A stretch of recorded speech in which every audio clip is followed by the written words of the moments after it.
gather around for Jeannie's show. It's the Aleut, the Indian and the Eskimo.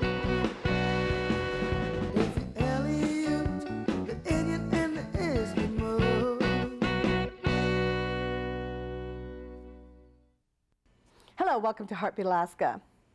In many remote villages in rural Alaska, you might see buildings and houses that are unpainted, old-looking.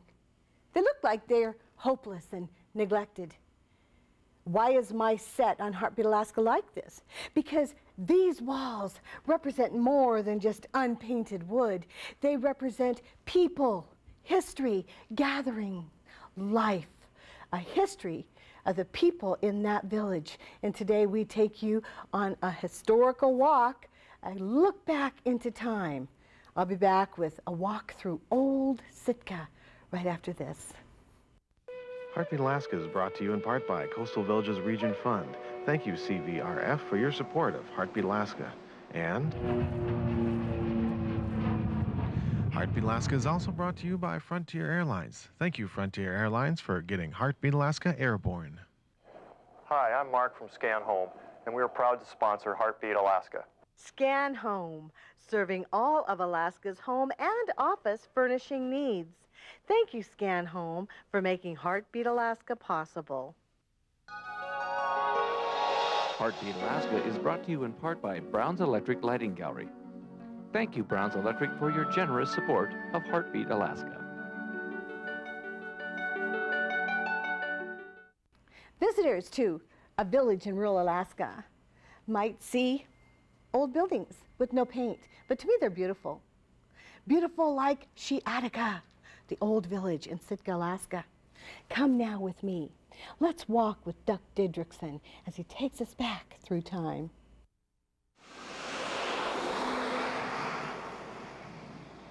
It's a place like no other.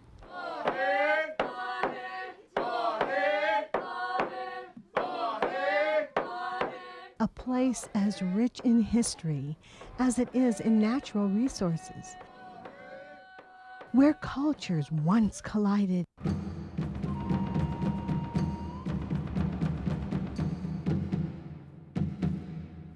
Now, they coexist.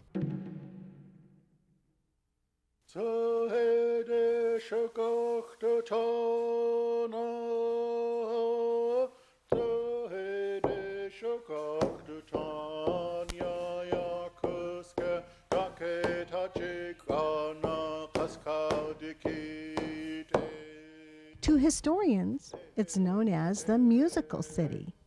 But to the Tlingit people who have lived here for thousands of years, it's known as Shiatika.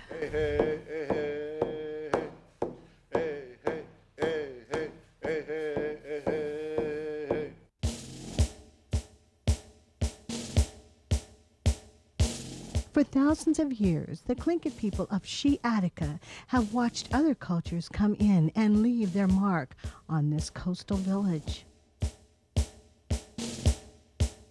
From the Russians to the Americans, the Tlingit people of Shiatika have stood their ground over the years.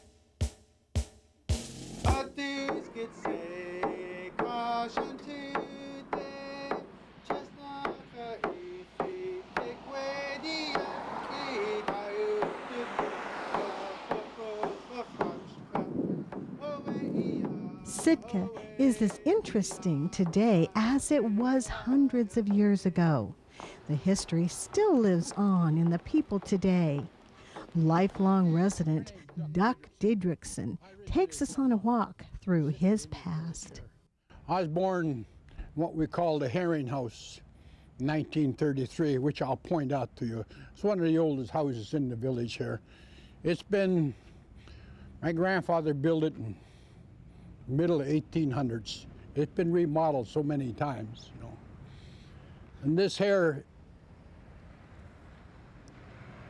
is, this community house used to be our school. Our only place for education was the Indian school here. I guess they called it the Sitka Government School. My grandfather originated, he's a full-blooded Norwegian from Kristiansand, Norway. Come over here in the 1800s.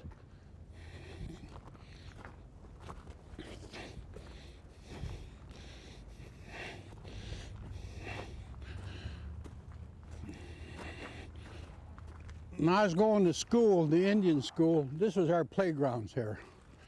Up on the rock here, we had our sliding board. Where this blue van is, we had one of our swings, and over here in front of the Chevy was another swing, and in the middle was our teeter-totter. And right here, our Indian school was here. Right here is where we had the sawdust pit for high jumping and pole vaulting and things of that nature. Where this building is here, the Sitka Pioneers Home Garage, was the meeting house, what we call the meeting house.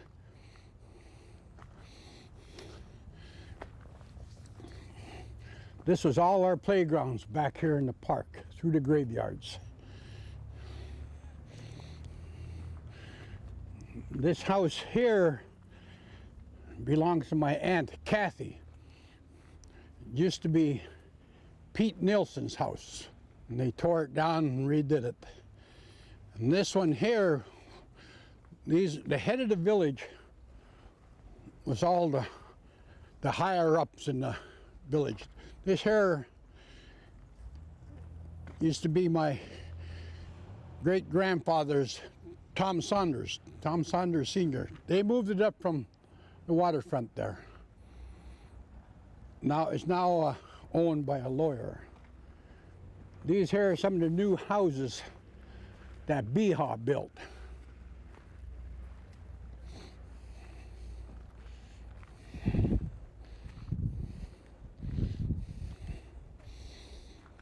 The old days, this was just an Indian trail down here, a small Indian trail. We had 3 light poles, one over here, and one further down in the middle, and one on the other end. That's all we had for lights in the Indian village.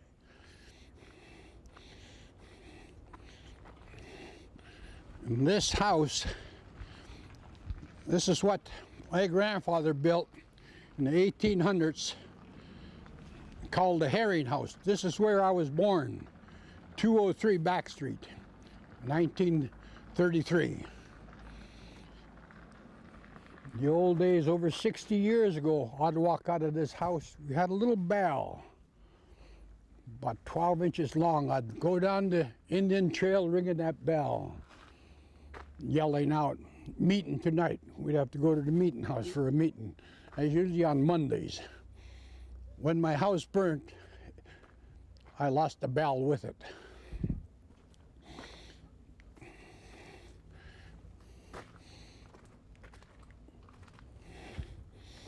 You lived here your whole life, Doc? I've spent my whole life in the Indian village. I'm one of the 2 that was born and still living in the Indian village. My friend Irene Jimmy, she was born, she still lives down here in the Indian village. These houses are slowly but surely disappearing. This one here was tore down last year. It's belonged to my friend Frank Paul, the Paul family.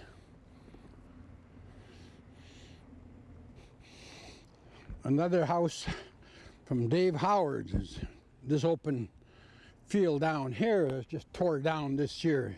He was one of the high muckmucks in the Indian village here. You see all the open spaces where the people have lost their houses.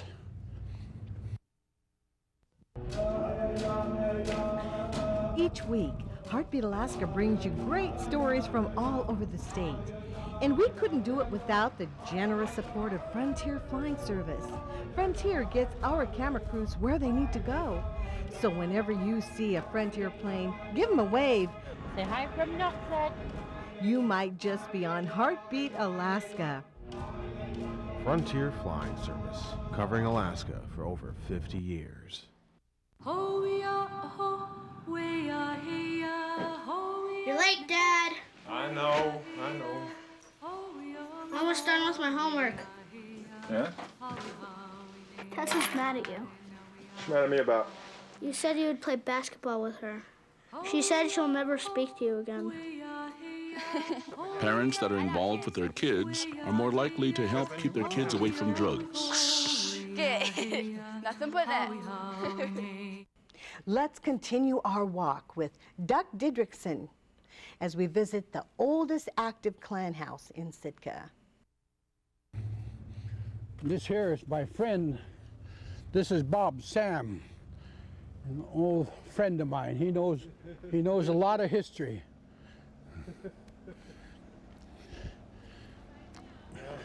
Bob, would you help me out, please? We're taking about the Indian village here, where it used to be.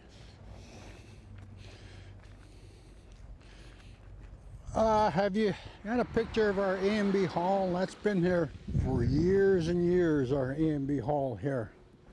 See, when I speak of my people, where I'm from the Indian village of Sitka.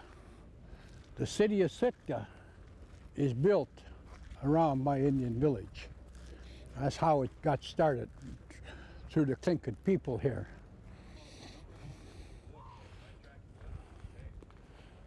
These are some of the old houses that still exist here. This old house here used to be Charlie Daniels. He passed away quite some time ago. And this here is my friend Scott. Good day. He's been here so long, he's part Indian too.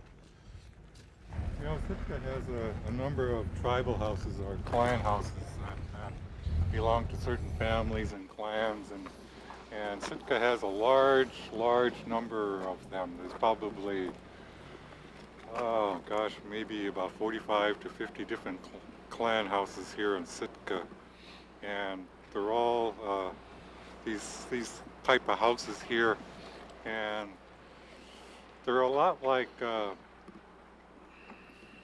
Noah's Ark. They're referred to as arks a lot of times among the Tlingit people, because these houses actually carried us into the 21st century, and they helped us retain our own culture and our heritage and our family and our way of life. And a lot of our people used to live in these houses, large extended families, and these families had rights to certain areas, certain bays, hunting and fishing. Each house had their own specific area of the community, and it's called intellectual property rights. And there was a lot of respect towards these families, the leaders, the spokespersons, and the Coho Clan is one of these clans here in Sitka, and the house that they live in is their tribal house, and in that house they have their migration stories, their songs, their history, and their genealogy, all stored in that house. And the names, the Tlingit names of each individual is stored in that house, and how it's passed down through, and that's how these houses kind of symbolize for us, as long as we're standing, that we're a living culture, and that we're here, and we're here in these modern times.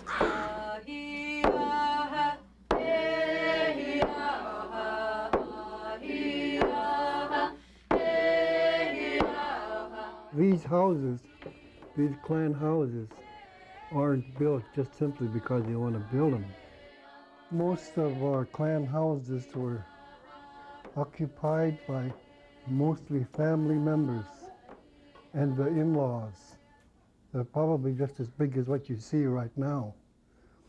But each family had a different place in the house when they were living here.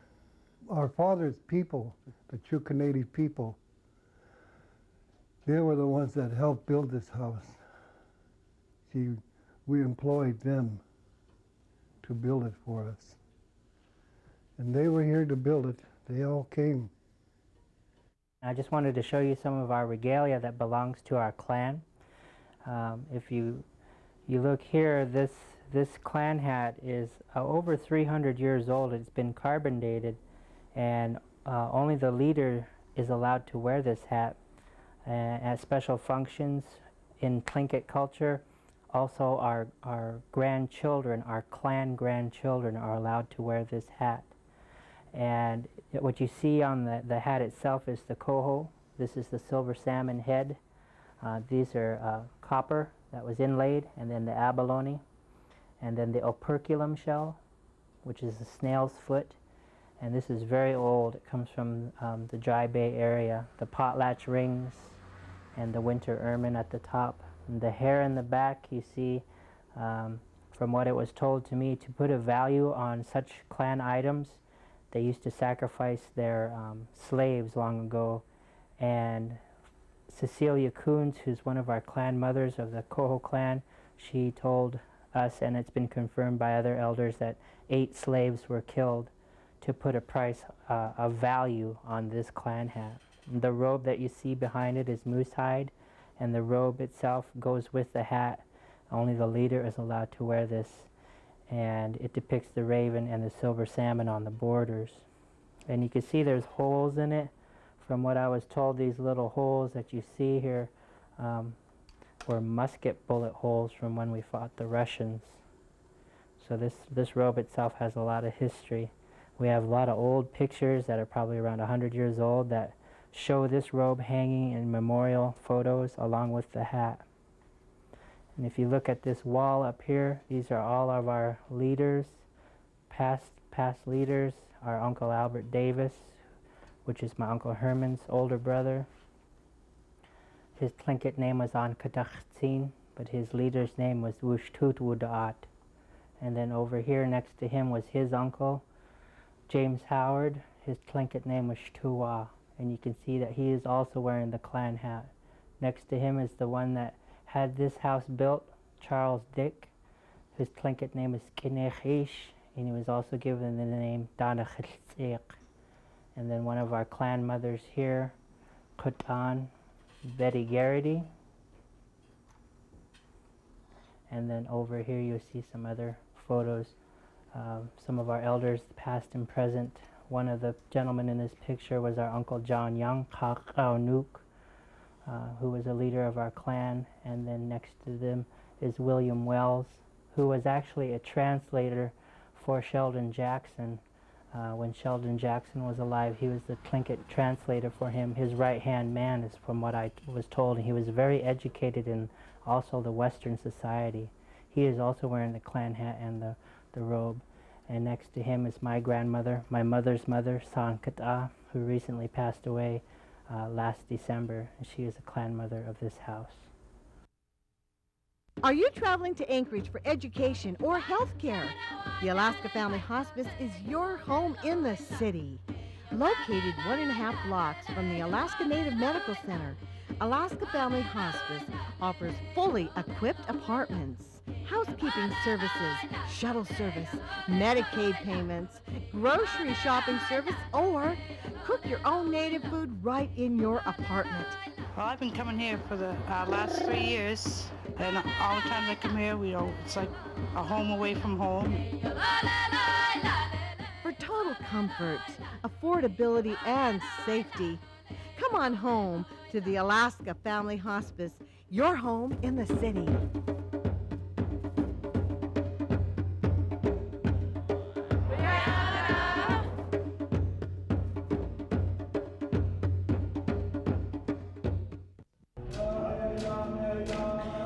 Each week, Heartbeat Alaska brings you great stories from all over the state. And we couldn't do it without the generous support of Frontier Flying Service. Frontier gets our camera crews where they need to go. So whenever you see a Frontier plane, give them a wave. Say hi from Nuxet. You might just be on Heartbeat Alaska. Frontier Flying Service, covering Alaska for over 50 years. The clan houses in Sitka are living stories, of the Tlingit's past. And they tell stories not only of yesterday, but of the lives of people today.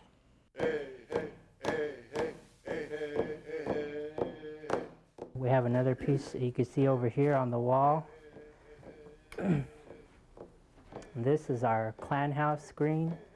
My uncle David, David Davis, told me at one time that the central figure you see there is the lake where all the silver salmon go, the cohos, and on each side of it you see 4 cohos going towards it. In the middle, on the sides of the lake, is what he said there was the river where the cohos go up. At the very top, the little items that you see are the air bubbles that are in the water, and they are always with the cohos when they hit the rivers. Underneath, down below, you see the raven heads on both sides, and he wasn't sure what this central bottom figure was. But this represents all the Coho clan, all of us. So when you see this clan screen, this represents the whole clan. You see the other 2 little silver salmon on both sides of the screen. You see them pointed down. This tells people that we are in mourning. We have a death in our family, and we have not yet paid off or have had our memorial potlatch ceremony, which will be for my grandmother. Another piece of regalia that we brought out is this robe here. This is our C8 robe. My Auntie Lily White, who's married to my Uncle Jake White from Huna, explained the story of this robe. This one's over 100 years old. You see the silver salmon all together. Each one of these designs here are different, and she said because each one of us as Coho clan people, we are different, and that's why they're all different. All our clan houses, tribal houses, they're built close to the waterfront, close to the beach. The reason being, all our bounty was harvest from the sea. Build them so close to the beach, you didn't have to pack your bounty that far. That's why all our tribal houses and all the clan houses were built as close as you could to the beach. You know?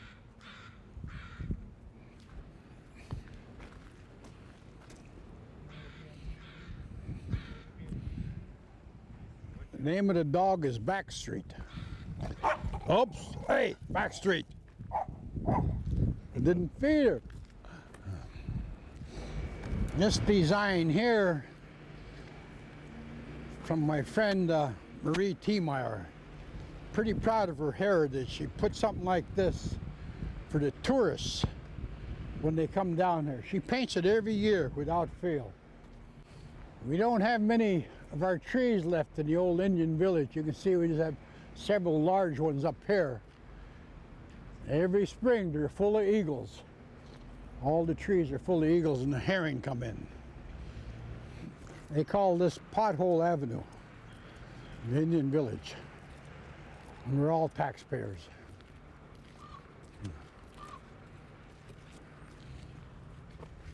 I wish I had a nickel for every picture taken of this house here. It's my baby brother, Boyd Didrickson's house. She's watching my house right now while I'm gone. I got to get her a hat. I took her hat and gave it away. Well, this is the only street in Sitka that's 5 miles an hour. And if you notice, you see all the signs on all the telephone poles? When I built these houses next over here, about 15 years ago, nobody was interested in taking care of the graves. They were all interested in putting up housing. So they dug up the chiefs and all the bodies and put them in a big pile and built their houses. So all the kids around here gathered up all the bones and brought them inside here. And we built coffins, handmade, painted, carved ivory handles for them. We had 2 chiefs reburied up there by the blockhouse. Yeah, this here is the end of what is known as Back Street in the Indian village. Before, all we had was Indian trails here. And across the street, telephone pole there, on top of the telephone pole, before they had radios, they had a red light on top. When that red light was blinking, that means whoever is in the patrol car had to go back to the police station. They had some type of emergency. That was way before they had radios. That was their only way they could tell. They had three red lights, one here, one up by Totem Square, and the other by the old Columbia Lumber Company. Here's one of the old boathouses. Many boats for my people were built here by Andrew Hope. It'd be the Hope Boathouse. Now it's owned by my friend Harry Jimmy. We used to have two boathouses. The other one further down was the Howard Boathouse. They built Patricia May, the SGS Second. They built a lot of boats there. Andrew Hope was a well-known boat builder in Southeast Alaska. Wasn't that fabulous? There's more coming up. Join us again next week for more of a historical walk through Sitka, Alaska. God bless you all. We'll see you then.